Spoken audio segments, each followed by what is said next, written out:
চাগে জীৱনৰ প্ৰথমবাৰ কাৰণে আমি তিনিজন মানুহ একলগ হৈছোঁ আৰু যিখিনি আমি আলোচনা কৰিছোঁ সেই আলোচনাখিনি আপোনালোকৰ মাজলৈ আগবঢ়াই দিম। পিলুছা, ধন্যবাদ। ধন্যবাদ। ঠিক আছে, ঠিক আছে। পিলুছাই চাহ লৈ আহিছে আমাৰ তিনিজনৰ কাৰণে। মই আমাৰ পিলুছাই খাম লগতে আৰু মুন্না দাদা। পিলুছা চাহখিনি আনিলে ন? আজি এইটো পৰিৱেশ ইমান ধুনীয়া পৰিৱেশ, ৰ'দ দি আছে আৰু কথাটো হ'ল আমি তিনিজনে বহুত দিনৰ মূৰত একেলগ হ'ম, খাম। কেনেকুৱা অনুভৱ হৈছে? একদম ভাল লাগিছে। বহক। ভাল লাগিব ন?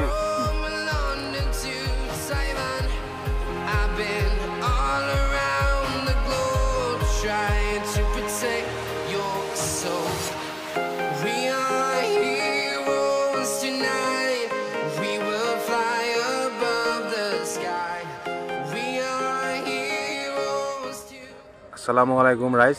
আমাৰ সন্মুখত আমাৰ বৰ্তমান মৰিগাঁৱৰ নিবাসী মচিউৰ ৰহমান, মই মুন্না দাদা বুলি কওঁ।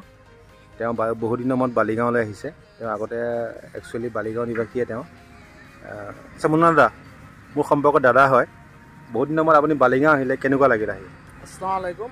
বালিগাঁও আহিলে বহুত ৰোমাঞ্চিত হওঁ। বালিগাঁও আহিম বুলি ভাবিলেই মৰিগাঁৱতে মনটো ভাল লাগি আহে। বেয়া লগাটো প্ৰশ্নই নাহে। এখন মোৰ নিজৰ গাঁও, মোৰ আব্বাৰ গাঁও। ইয়াৰ প্ৰতিটো ধূলিকণাৰ লগত মোৰ আব্বা, মোৰ দাদাজীৰ স্মৃতি জড়িত হৈ আছে। মই সেইবোৰ অনুভৱ কৰোঁ। ভাল লাগে মোৰ। আগৰ বালিগাঁওখন আপুনি যেনেকুৱা ধৰক বেলেগ এটা নষ্টালজিক পৰিৱেশ এটা আছিল, বেলেগ কিবা আছিল আগৰ আজি ডিজিটেল বালিগাঁও হৈ গ'ল। এই ডিজিটেল বালিগাঁও আৰু পুৰণি বালিগাঁৱৰ মাজত আপুনি কেনেকুৱা এটা তফাৎ দেখিছে বা কি অনুভৱ কৰে? আগৰখন বেছি ভাল লাগিছিলে না আজিখন?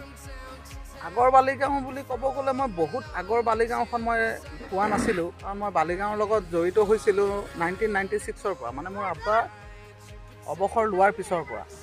তেতিয়া শেহতীয়াভাৱে অলপ হ'লেও বালিগাঁওখনত যথেষ্টখিনি মানে মিলা প্ৰীতি যিটো নেকি এতিয়াও আছে, মানে ঠিক মই বুজাব নোৱাৰোঁ। আগৰ বালিগাঁওখনৰ যিটো আছিলে, বৰ্তমান সেই বালিগাঁওখন অলপ লাহে লাহে ডিজিটেল হ'ব ধৰিছে, হয়, কিন্তু মনটোৱে বিচাৰে আগৰ বালিগাঁওখন থকা হয় বেছি ভাল আছিলে। যেনে একদম চিম্পুল কথা, আগতে আমাৰ কোনো পৰিয়ালৰ মাজত কোনো ধৰণৰ জেওৰা নাছিলে, কিন্তু এতিয়া চবৰে পকা ৱাল হ'ল। সেই বস্তুটোৱে মনত দুখ দিয়ে। তাৰমানে বহুত ভাল কথা এটা আপুনি কৈছে। আগতে পৰিয়ালৰ মাজত, ভাই ককাইৰ মাজত জেওৰা নাছিলে আৰু এতিয়া জেওৰা আহিল। এই জেওৰাটোৱে বহুত ক্ষতি কৰিছে মানুহৰ যিটো মানে আৱেগিক সম্পৰ্কটো, মানুহৰ সম্পৰ্কবিলাক বহুত মানে ভেটা দিছে। সেইটো কথাটো খুব ভাল লাগিল সঁচাই। আগতে যেতিয়া বালিগাঁও আছিলে, ৰাস্তাটো তেতিয়া পূৰা শলাবমা আছিলে, হয়, আৰু এনেকুৱা পকী ৰাস্তা নাছিলে। আজিকালিতো পকী হৈ গ'লগৈ। মানুহবিলাক মনবিলাকো তেনেকুৱা চাগে পকী হৈ গ'ল নেকি? একদম স্পীড, মানুহবিলাক আৱেগ নাইকিয়া হৈ গ'ল নেকি বালিগাঁও মানুহবিলাক? নহয়, ৰাস্তা ঘাট পকা হ'লে ভাল, মানুহৰ সময় বাচে, যান বাহনৰ বাঢ়িছে যেতিয়া ৰাস্তা ঘাট ভাল হ'বই লাগিব। আৰু মানুহৰ মনবোৰ কিন্তু সদায় আগৰ নিচিনা হৈ থকাটোৱে মই বিচাৰোঁ। আমাৰ সাধাৰণতে আমাৰ মানুহখিনি যিটো আৱেগপূৰ্ণ মন। কথা এষাৰ কৈছিল, কিবা জেওৰা মাৰ কথা এষাৰ, এইটো প্ৰসংগত অলপ ডিটেইলছ ক'ব নেকি? সঁচা কথা ক'ব গ'লে জেওৰা এনেকুৱা এটা শব্দ, ঠাই বিশেষে তাৰ ব্যৱহাৰো বেলেগ বেলেগ হয়। মই যিখন জেওৰাৰ কথা কৈছোঁ, এই জেওৰাখনৰ কথা ভাবিলে মনটো হাহাকাৰ কৰি উঠে।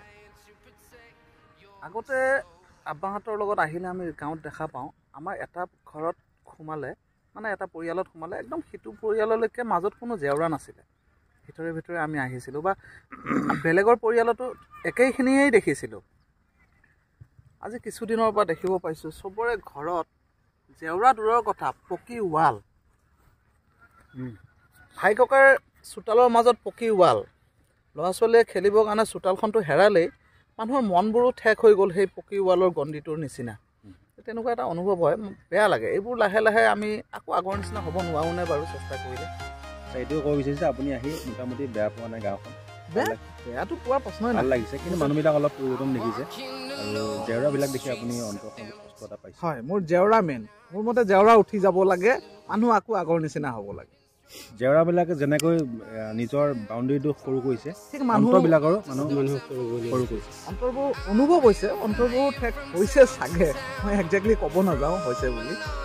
আমি এতিয়াৰ পৰা ইনশাআল্লাহ জেওৰাবোৰ লাহে লাহে উঠাব চেষ্টা কৰিম।